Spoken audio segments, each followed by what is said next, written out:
Bonjour à tous.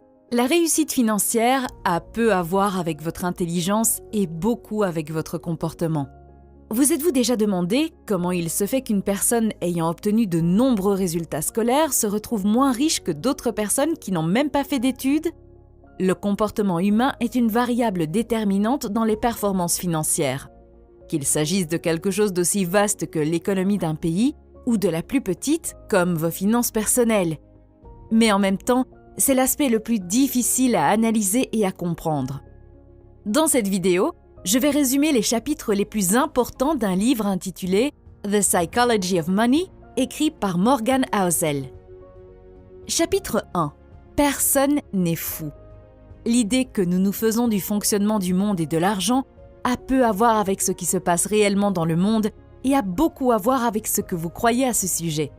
Et ce que vous pensez de la façon dont le monde fonctionne est fortement influencé par votre expérience personnelle.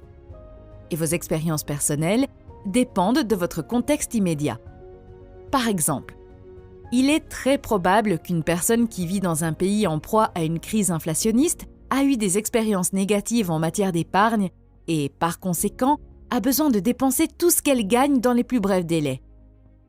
En revanche, une autre personne qui vit dans un pays à monnaie stable pense différemment au sujet de l'épargne et a une vision plus optimiste de celle-ci.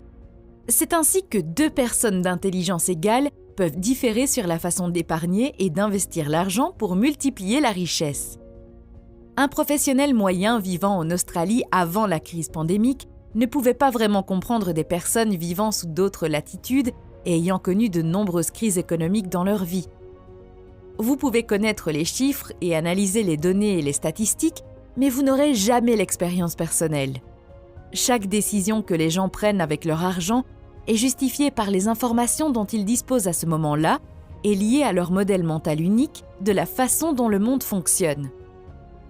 Il semble que nous fassions tous des choses folles avec notre argent, mais personne n'est fou. Nos décisions monétaires sont fondées sur des expériences uniques qui ne peuvent avoir de sens que pour nous à un moment donné. Chapitre 2. Chance et risque. Si vous interrogez des hommes d'affaires prospères pour leur demander comment ils ont réussi, ils vous parleront sûrement de travail acharné et de beaucoup de sacrifices. C'est ainsi qu'ils expliqueront leur réussite. Et bien que cela soit vrai pour eux, le revers de la médaille est qu'il existe des variables incalculables et invisibles qui peuvent être déterminantes, la chance et le risque. Les résultats que vous obtiendrez dans votre vie seront régis par des forces qui dépassent votre effort individuel. Ne vous méprenez pas, cela ne signifie pas que vous ne devez pas essayer. Cela signifie que l'effort n'est pas le seul ingrédient de la réussite. Par exemple, beaucoup de gens parlent de la réussite commerciale et de l'innovation de Bill Gates. Il y a même ceux qui l'utilisent comme un exemple à suivre. Mais Bill Gates a étudié à Lakeside, une école privée d'élite à Seattle. C'était la seule école à disposer d'un ordinateur dans les années 1960, le télétype Model 33. Cela a grandement influencé l'intérêt de Bill Gates pour l'informatique. Il a même obtenu la permission de quitter les cours de mathématiques pour pouvoir poursuivre son intérêt pour l'informatique. Bill Gates lui-même a admis que s'il n'avait pas pu étudier dans une école d'informatique comme Lakeside, il n'y aurait pas eu de Microsoft. Gates n'était pas le seul étudiant brillant de l'école. Avec lui se trouvaient Paul Allen et Kent Evans. Ils étaient amis. On aurait pu penser que tous trois étaient destinés à la réussite, mais Kent Evans est mort prématurément dans un accident avant d'obtenir son diplôme. Comme vous pouvez le constater, il y a eu des événements déterminants dans leur destin qui n'étaient pas sous leur contrôle. Nous voyons les résultats, mais nous ne voyons pas la complexité qui se cache derrière. C'est également le cas avec le risque. Nous ne sommes pas en mesure de mesurer les risques que les grands investisseurs ont assumés. Nous ne savons pas combien de risques cet investisseur a assumés avec cette entreprise qui réussit aujourd'hui. Nous ne connaissons pas les dettes que cet homme d'affaires prospère a contractées en pariant sur l'avenir au début de son activité. Ce n'est pas un problème simple. La difficulté à identifier ce qui est dû à la chance, ce qui est dû à l'habileté et ce qui est dû au risque est l'un des plus grands problèmes auxquels nous sommes confrontés lorsque nous essayons d'apprendre la meilleure façon de décider de notre argent. L'auteur donne 3 leçons que nous pouvons tirer de cette réalité. 1. Tous les succès ne sont pas dus à un travail acharné, et tous les échecs ne sont pas dus à la paresse. Gardez cela à l'esprit lorsque vous jugez les autres et lorsque vous vous jugez vous-même. 2. Ne regardez pas les cas exceptionnels et ne prenez pas d'exemples extrêmes.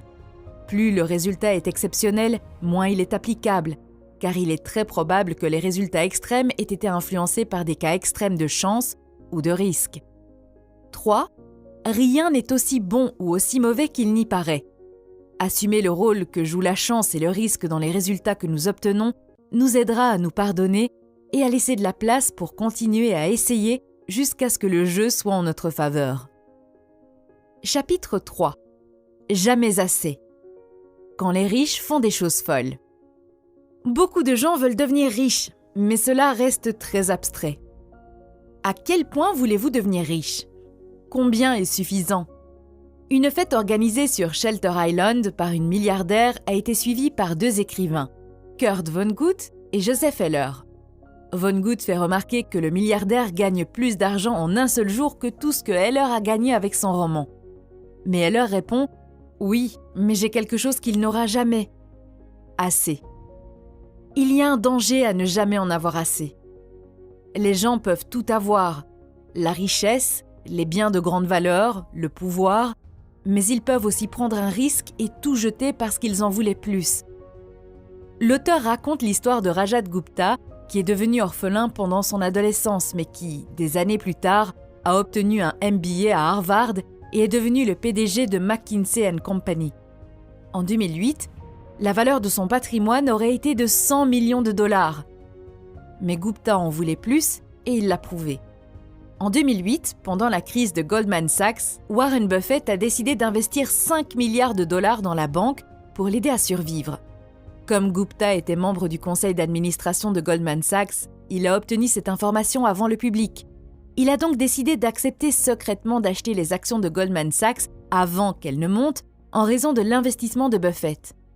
Gupta a été arrêté pour délit d'initié. C'est ainsi qu'il a ruiné sa réputation et sa carrière, motivé par l'avidité de ne jamais en avoir assez. Dans ce chapitre, l'auteur laisse quelques leçons importantes.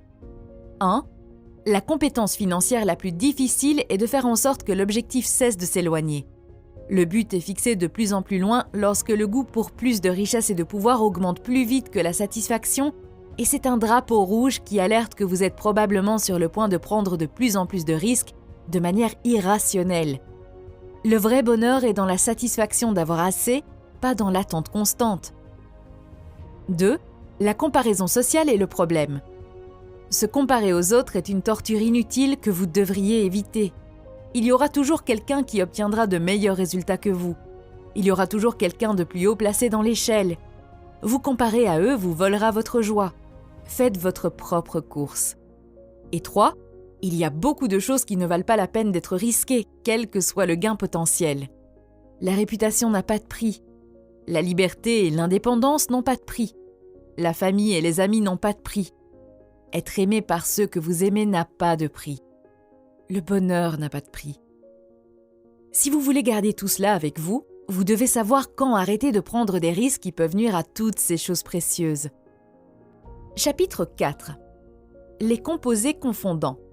Il existe de nombreux livres sur l'investissement dont beaucoup sont très bons, comme ceux qui racontent comment Warren Buffett a fait fortune grâce à ses investissements. Aujourd'hui, la fortune de Buffett atteint 86,5 milliards de dollars.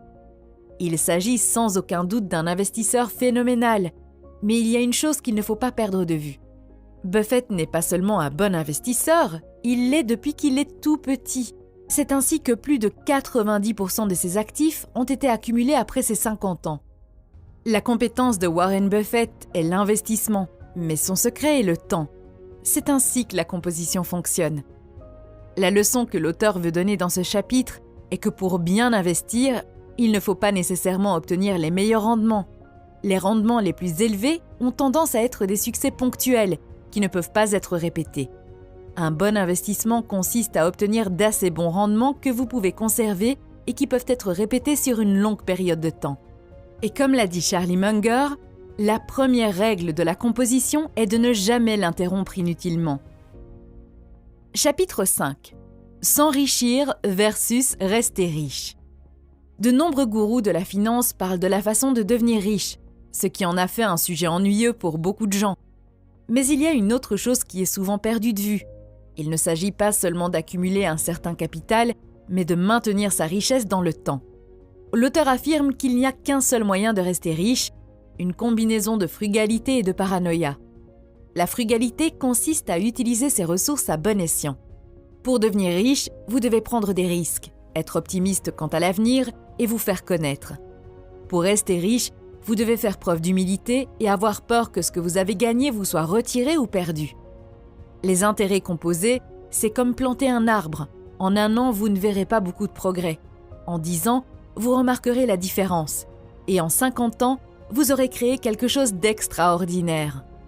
Mais pour rester debout pendant tout ce temps, vous devez survivre aux aléas de la vie que nous connaissons tous au fil du temps. Chapitre 6. On peut se tromper la moitié du temps et quand même faire fortune. Dans ce chapitre, l'auteur raconte l'histoire de Heinz Berggruen, qui a été admiré pour sa perspicacité à investir dans l'art. Berggruen a réussi à amasser une collection d'œuvres d'art de grande valeur. Mais en réalité, il ne s'agissait pas de pure perspicacité. Mais Berggruen a acheté de grandes quantités d'art. Et de tout cela, seule une petite partie est devenue de l'art de valeur. Cela signifie que Berggruen se trompait la plupart du temps, mais qu'il a tout de même réussi à avoir raison. Si vous souhaitez vous aventurer dans le monde de l'entrepreneuriat et de l'investissement, vous devez comprendre que de nombreuses choses dans le monde respectent le principe de Pareto, ou la règle des 80-20. Les investisseurs chevronnés et les grandes entreprises s'attendent à ce que sur 100% de leurs décisions d'investissement, 80% échouent. Si vous voyez quelque chose qui obtient des résultats extraordinaires ou qui devient célèbre et influent, vous devez comprendre qu'il s'agit d'un événement par milliers ou par millions. C'est le cas du marché boursier. La plupart échoueront, certains obtiendront de bons résultats et seuls quelques-uns généreront des rendements incroyables. Selon l'auteur, Warren Buffett a admis avoir possédé des actions dans plus de 400 sociétés différentes au cours de sa vie. Mais les gains les plus importants sont venus de seulement 10 d'entre elles. De nombreuses grandes entreprises comprennent cette réalité de la vie. Par exemple, si vous passez en revue toutes les séries que Netflix a produites, vous verrez que seules quelques-unes d'entre elles ont connu un succès significatif. Lorsque vous en prenez conscience, vous pouvez accepter qu'il est normal que de nombreuses choses échouent ou tournent mal. Chapitre 7. La liberté. Dans ce chapitre, l'auteur raconte qu'un jour, il a voulu devenir banquier d'affaires parce qu'il gagnait beaucoup d'argent et qu'il pensait qu'il serait heureux une fois qu'il y aurait travaillé. Lorsqu'il a réussi à travailler comme banquier d'affaires, il a compris dès le premier jour pourquoi il gagnait beaucoup d'argent. Il travaillait plus dur et pendant plus d'heures contrôlées que tout être humain ne pourrait supporter. L'auteur raconte que, bien qu'il se soit senti important dans cet emploi et qu'il ait été bien payé, il est arrivé un moment où il n'a plus supporté d'être devenu l'esclave de son patron, car il était obligé de travailler chaque seconde de la journée. Cela en faisait les jours les plus misérables de sa vie. Il a été incapable de travailler ainsi pendant plus d'1 mois. Travailler sur quelque chose que vous aimez faire pendant des heures que vous ne pouvez pas contrôler peut se transformer en quelque chose que vous détestez. Peu importe à quel point vous aimez votre activité, si elle se transforme en quelque chose qui prend le contrôle de votre temps, vous finirez par la détester. La forme la plus élevée de richesse est la capacité de se réveiller chaque matin en se disant « Je peux faire ce que je veux aujourd'hui ». Nous entendons tout le temps les gens dire qu'ils veulent être heureux, mais le bonheur est complexe, car nous sommes tous différents. Mais il y a un dénominateur commun. Le carburant universel de la joie est la capacité de contrôler sa propre vie. Il existe des possibilités alléchantes de gagner de l'argent, mais beaucoup sont des pièges dont il peut être difficile de s'échapper. Ne tombez pas dans le cycle sans fin qui consiste à gagner plus en perdant l'une de vos valeurs les plus précieuses, la liberté. La possibilité de faire ce que vous voulez, quand vous voulez, avec qui vous voulez, aussi longtemps que vous voulez, n'a pas de prix. Chapitre 9. La richesse, c'est ce que vous ne voyez pas. Quelqu'un peut sembler riche, mais il est impossible d'en être sûr au premier coup d'œil. Vous pourriez ne voir que la partie visible de l'iceberg. Ne vous laissez pas tenter par ceux qui font étalage de leur richesse. Cela semble stupide de le dire, mais la seule façon d'accumuler de la richesse est de ne pas la dépenser. Souvent, lorsque les gens disent qu'ils veulent être millionnaires, ce qu'ils veulent vraiment dire, c'est qu'ils veulent dépenser 1 million de dollars. Mais dépenser 1 million de dollars est littéralement le contraire d'être millionnaire. La richesse est cachée. La richesse, c'est le revenu qui est épargné et non dépensé. La richesse, c'est l'optionnalité, la flexibilité et la croissance. La richesse, c'est la capacité d'acheter des choses si nécessaires. Dépenser de l'argent pour montrer aux autres combien d'argent vous avez est le moyen le plus rapide d'en avoir moins. Chapitre 13. La marge d'erreur. Si vous n'êtes pas capable d'imaginer la possibilité de votre échec, vous échouerez. Car le véritable échec surviendra lorsque vous ne saurez pas comment faire face à un revers dans votre entrepreneuriat et vos investissements. Comment faire face à l'adversité si vous n'avez jamais envisagé cette possibilité ou si vous ne vous y êtes pas préparé? Mettre tous vos œufs dans le même panier d'investissement signifie que vous prenez trop de risques en misant sur une seule option. Si vous n'élargissez pas votre portefeuille d'investissement, cela signifie que vous ne laissez pas de place à l'erreur.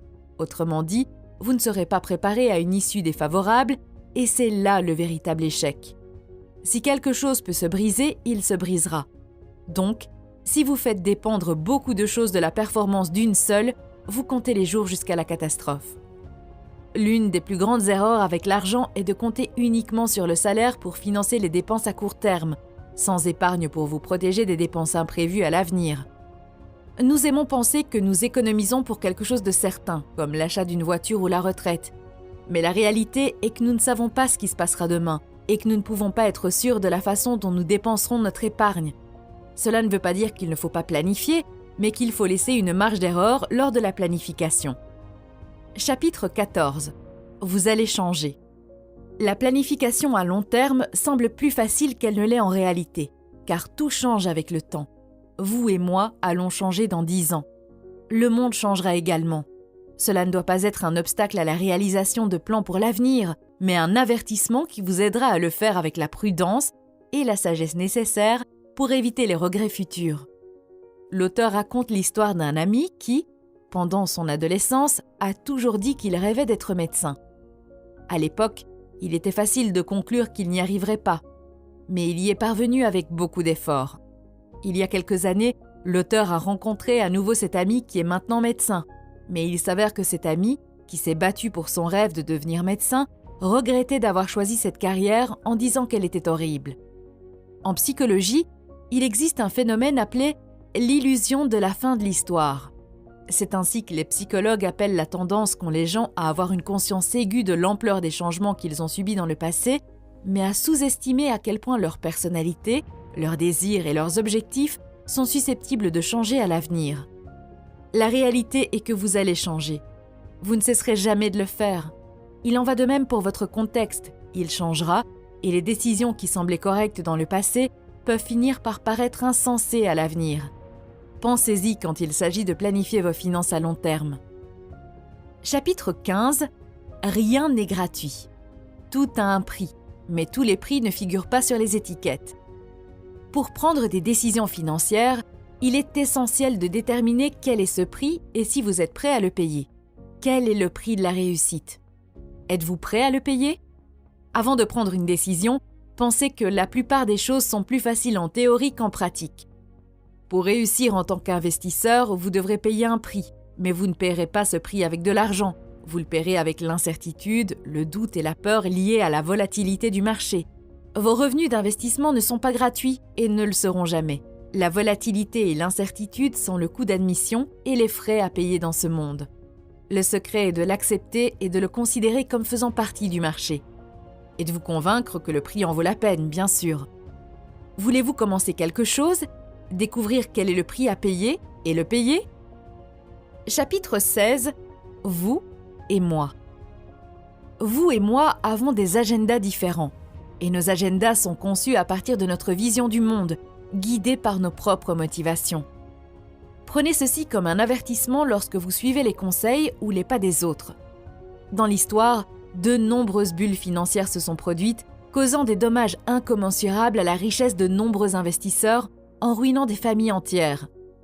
Le dénominateur commun de toutes les bulles financières est que les investisseurs suivent innocemment les signaux d'autres investisseurs qui jouent un jeu différent du leur et tombent inévitablement dans un piège. Les investisseurs à long terme et les investisseurs à court terme ont des agendas différents. Faites-y attention lorsque vous prenez des décisions d'investissement en vous basant sur les pas de quelqu'un d'autre. Dans ces conditions, l'auteur recommande de faire tout ce qui est possible pour identifier le jeu auquel vous jouez. Chaque investisseur doit choisir une stratégie qui a les meilleures chances d'atteindre ses objectifs. Chapitre 17. La séduction du pessimisme. Avez-vous remarqué que de nombreuses personnes semblent manifester beaucoup d'intérêt pour les messages tragiques des prophètes du désastre? C'est comme si les gens aimaient entendre que le monde va en enfer. Le pessimisme est à l'ordre du jour. C'est parce que le pessimisme semble plus intelligent. L'auteur mentionne la fois où le Wall Street Journal a publié un article écrit par un professeur russe nommé. L'article ressemblait au synopsis d'un film dystopique, avertissant littéralement que d'ici 2010, les États-Unis d'Amérique seraient divisés. L'Alaska passerait sous le contrôle de la Russie, la Californie deviendrait la République californienne et serait sous l'influence chinoise, et ainsi de suite d'autres prophéties apocalyptiques. Cet article a été incroyablement publié en première page d'un journal aussi prestigieux. Le pessimisme est naturel et évolutif, puisque les organismes qui traitent les menaces comme quelque chose d'urgent ont plus de chances de survivre et de se reproduire. Cependant, l'optimisme est le meilleur pari pour la plupart des gens, car le monde a toujours eu tendance à s'améliorer pour la plupart des gens, la plupart du temps. La réalité est que le désir de survivre et la recherche du profit poussent les gens à chercher des solutions dans l'adversité. Dans un contexte de nécessité, l'innovation apparaîtra, car la nécessité est la mère de toute innovation. Imaginez que vous vous trouviez au Japon, quelques jours après avoir été détruit par la défaite lors de la Seconde Guerre mondiale, et que vous lisez un article affirmant que le Japon deviendra l'une des principales économies du monde. Que penseriez-vous? Peut-être que vous le croyez, ou peut-être que vous le voyez comme un cliché optimiste. Mais cela s'est avéré vrai. Le Japon a réussi à se redresser et à devenir une puissance mondiale après avoir touché le fond. Comme vous pouvez le constater, tôt ou tard, les solutions apparaissent comme la réponse d'un peuple aux problèmes et aux adversités. L'optimisme est un des principaux moteurs de la reprise économique, souvent ignoré par les pessimistes. Sans optimisme, il est impossible pour les gens de créer des solutions aux problèmes. C'est tout pour cette vidéo. Si vous voulez avoir d'autres résumés de livres financiers, consultez la playlist que vous voyez à l'écran en ce moment. Merci d'avoir regardé la vidéo et passez une bonne journée.